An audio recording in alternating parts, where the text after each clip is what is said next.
ಪ್ರತಿದಿನನೂ ಈ ರೀತಿಯಾದಂಥ ಒಂದು ಮನಸ್ತಾಪಗಳು ಬರ್ತಿದ್ದಾಗ ಎಲ್ಲೋ ಒಂದ್ ಕಡೆ ಅನಿಸ್ತು, ನನ್ನ ಜೀವನ ಶೈಲಿ ಬೇರೆ ಇದೆ, ಇವರ ಜೀವನ ಶೈಲಿ ಬೇರೆ ಇದೆ.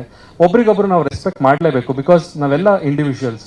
ಈ ಭೂಮಿ ಮೇಲೆ ನಾವು ಜನ್ಮ ಪಡೆದಿದ್ದೀವಿ ಅಂದಮೇಲೆ ಅವ್ರಿಗೆ ಎಷ್ಟು ಹಕ್ಕಿರುತ್ತೆ, ನಮಗೂ ಕೂಡ ಅಷ್ಟೇ ಹಕ್ಕಿರುತ್ತೆ. ಸೊ ಹಾಗಾಗಿ ಯಾರು ಫೋರ್ಸ್ಫುಲ್ ಆಗಿ ಒಬ್ರ ಜೊತೆ ಇರೋದು ಸರಿಯಲ್ಲ. ಅಂದ್ರೆ ಮಾನಸಿಕವಾಗಿ ಒಂದು ನೋವನ್ನ ಅನುಭವಿಸ್ಕೊಂಡು ಒಟ್ಟಿಗೆ ಇರೋದು ಸರಿ ಬರಲಿಲ್ಲ. ಅದಕ್ಕೆ ನಾವಿಬ್ರು ಒಮ್ಮತದಿಂದ, ಮತ್ತೊಮ್ಮೆ ಹೇಳ್ತೀನಿ, ನಾವಿಬ್ರು ಮ್ಯೂಚುವಲ್ ಕನ್ಸೆಂಟ್ ಇಂದ ಒಟ್ಟಿಗೆ ನಿರ್ಧಾರ ಮಾಡಿ ನಾವಿಬ್ರು ಖುಷಿಯಾಗಿರ್ಬೇಕು ಅಂತ ಹೇಳಿದ್ರೆ, ನಾವಿಬ್ರು ಸಪರೇಟ್ ಆಗಿದ್ರೇನೆ ತುಂಬಾ ಖುಷಿಯಾಗಿರ್ತೀವಿ. ಸೊ ಹಾಗಾಗಿ ನಮ್ಮಿಬ್ರು ಮಧ್ಯದಲ್ಲಿ ಯಾವುದೇ ರೀತಿಯ ದ್ವೇಷ, ವೈಮನಸ್ಸು ಯಾವುದೂ ಇಲ್ಲ.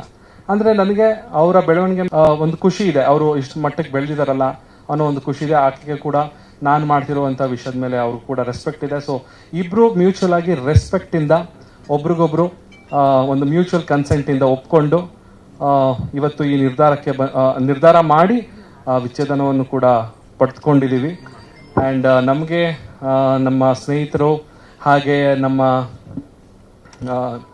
ಇನ್ಸ್ಟಾಗ್ರಾಮ್ ಅಲ್ಲಿ ಫಾಲೋವರ್ಸ್ ಇರ್ಬೋದು, ಹಾಗೆ ನಮ್ಮ ಫ್ಯಾಮಿಲಿಯವ್ರು ಇರ್ಬೋದು, ಹಾಗೆ ಮಾಧ್ಯಮದವ್ರು ಇರ್ಬೋದು, ಎಲ್ಲರೂ ತುಂಬಾ ಸಪೋರ್ಟ್ ಮಾಡಿದಿರಾ.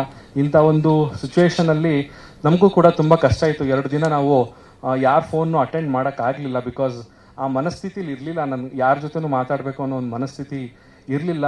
ಸೊ ಇವಾಗ ಆ ಗಾಳಿ ಮಾತುಗಳೆಲ್ಲ ಸುಮ್ಮನೆ ಎಲ್ಲರ ಮನಸ್ಸಲ್ಲಿ ಹೋಗಿ ಬೇರೆ ರೀತಿಯಾದಂತಹ ಇಮೇಜ್ನ ಸೃಷ್ಟಿ ಮಾಡೋ ಮುನ್ನ ನಾವು ಸತ್ಯತೆ ಏನಿದೆ ಅದನ್ನ ಇವತ್ತು ನಿಮ್ಮ ಮುಂದೆ ಬಹಿರಂಗಪಡಿಸೋಕ್ಕೆ ಇವತ್ತು ಬಂದಿದ್ದೀವಿ.